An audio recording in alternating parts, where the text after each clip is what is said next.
శివగుణాలు లోకానికి సందేశాలు. శివ శబ్దం మంగళాత్మకం. అందుకే శివుడు అనే పేరు ఎన్నో శుభాల్ని సూచిస్తుంది. శుభాలన్నీ గుణాలే. అనేక గుణాలకు నిలయుడైన వాడు శివుడు. ఆయనను లోకమంతా ఆరాధిస్తుంది, శివనామాన్ని జపిస్తుంది, ఆయన దర్శనం కోసమే తపిస్తుంది. అది శివుడి విశిష్టత. త్రినేత్రుడు. శివుడి అనంత గుణాల్లో త్రినేత్రత్వం ఒకటి. సూర్యుడు, చంద్రుడు, అగ్ని శివుడి మూడు కళ్ళు. అలా మూడింటినీ కలిగి ఉండటం ఆయన ప్రత్యేకత. అందులోనే ఎంతో అంతరార్థం దాగి ఉంది. సూర్యుడు ఆరోగ్యానికి, చంద్రుడు జీవకళకు, అగ్ని తేజోగుణాలకి నెలవులు. ఆ మూడు ప్రతి మనిషిలోనూ ఉండాలన్న సత్యాన్ని శివుడి త్రినేత్రం చెబుతోంది. భస్మధారి. భస్మాన్ని శరీరం అంతటా ధరించడం వల్ల శివుడు భస్మధారి అయ్యాడు. లోకంలో చివరికి బూడిద తప్ప ఏదీ మిగలదు. ఈ సత్యాన్ని ఆయన భస్మధారణ తెలియచేస్తుంది. అన్నీ నశించేవే అనటం దాని పరమార్థం. అర్ధనారీశ్వరుడు. శివుడు తన అర్ధ శరీరాన్ని భార్యకు ఇవ్వటం వల్ల అర్ధనారీశ్వరుడయ్యాడు. ఏ వ్యక్తి అయినా తన జీవిత భాగస్వామికి అర్ధాంగాన్ని సమర్పించినంత ప్రేమను పంచాలన్నదే ఇందులోని భావం. గరళకంఠుడు. ఆయన గరళకంఠుడు అంటే కంఠంలో విషాన్ని దాచుకున్నవాడు. అది కాలకోట విషం, అత్యంత ప్రమాదకరం. అయినా శివుడు చెలించకుండా లోక రక్షణార్థం గొంతులో ధరించాడు. మంచి పని కోసం చేదు కష్టాలు భరించక తప్పదనే రూపం ఇది. శ్మశానవాసి. జీవుడి అంతిమయాత్ర ముగిసేది శ్మశానంలోనే. దాన్ని శివుడు విహారభూమిగా చేసుకున్నాడు.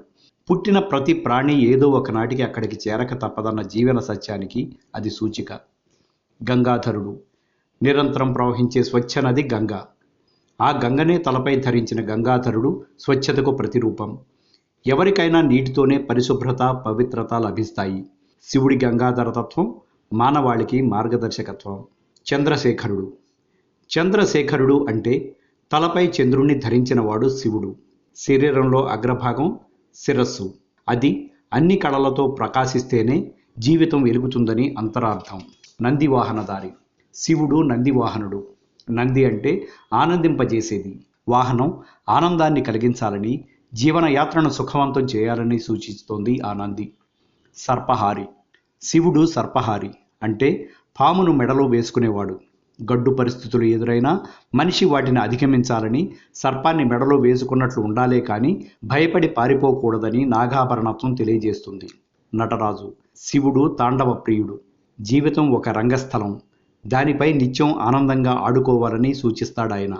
ప్రమదాధీశుడు. ప్రమద గణాలకు నాయకుడు శివుడు. లోకంలో ప్రతి వ్యక్తి ధర్మాన్ని నిలపడానికి వీలుగా తనకు సహాయం చేసే శక్తులను సమకూర్చుకోవాలి. వాటిని లోకక్షేమం కోసం వాడుకోవాలన్నదే దీనిలో అంతరార్థం. తనలో తాను రమించువాడు. ఆయన మహాతపస్వి. లోకక్షేమం కోసం చేసే తపస్సు అది. ఏ మంచి పనికైనా దీక్షతో ఓ తపస్సులో ఆచరించాలని, దేనికి చెలించరాదని ఈ శివతత్వం బోధిస్తోంది. ఇలా శివగుణాలు అనేకం. ఇవన్నీ లోకానికి సందేశాలు అందించేవే. దైవాన్ని మనిషి తన జీవన మార్గ లక్ష్యంగా చేసుకుంటే అంతటా శివం వెల్లివిరుస్తుంది. Like and subscribe Eagle Media Works.